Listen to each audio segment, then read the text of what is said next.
Il ne peut y avoir de mélange entre l'ancienne création et la nouvelle. Et nous souhaitons mettre l'accent sur les paroles avec lesquelles nous avons conclu. Nous avons parlé au sujet des complications de l'ancienne création, de l'entremêlement inextricable des éléments, et comment le Seigneur n'a aucune intention quelconque de les démêler, mais que sa méthode est d'apporter une nouvelle création.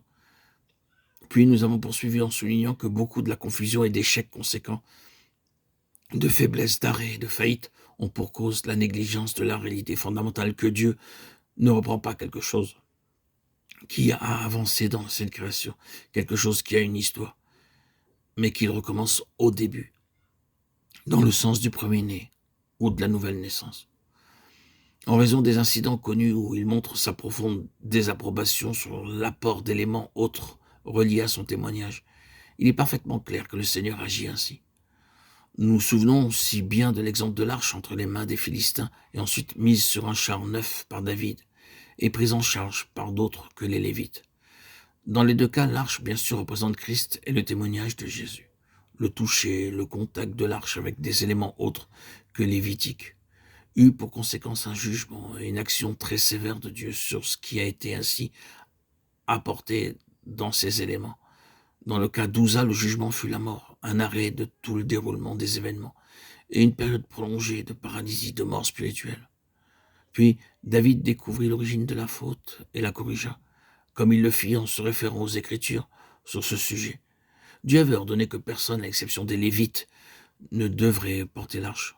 Tout cela est représentatif, symbolique et apparaît pour montrer que le Seigneur ne permettra pas que des éléments de l'ancienne création viennent et prennent le dessus sur les réalités de la nouvelle création. Formulons-le autrement, le Seigneur ne permettra pas que le vieil homme soit associé au nouveau. Ou nous pouvons aussi dire que le Seigneur n'autorisera pas que ce qui n'est pas Christ soit fortement associé à Christ. Les Lévites symbolisent ce qui est Christ, tout de Christ, et ils sont les seuls à pouvoir porter le témoignage. Autrement dit, Christ seul peut exprimer la pensée de Dieu et accomplir l'œuvre de Dieu. Et si nous apportons d'autres caractéristiques, les relions aux pensées de Dieu, aux œuvres de Dieu, nous entrons uniquement dans le domaine du jugement et d'une mort spirituelle certaine.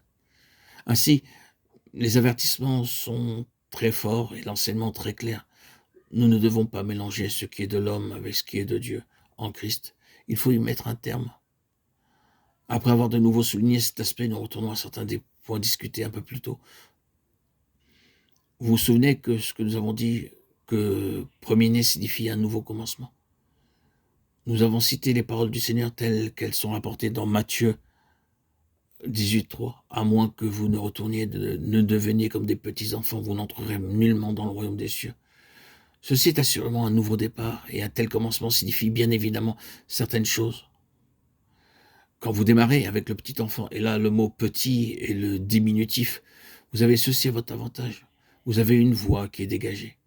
Cela signifie qu'il n'y a pas d'histoire à défaire, rien à abandonner, rien sur quoi revenir. Mais que vous avez dès le début un chemin vierge et tout vous attend. Il en est ainsi quand vous retournez et devenez un petit enfant. Il est intéressant et utile de se souvenir de la signification simple du mot se repentir. Dans la version anglaise révisée, il est traduit par retourner. Cela signifie tout simplement que vous retournez en arrière et repartez à zéro. Vous faites marche arrière sur le chemin que vous avez pris.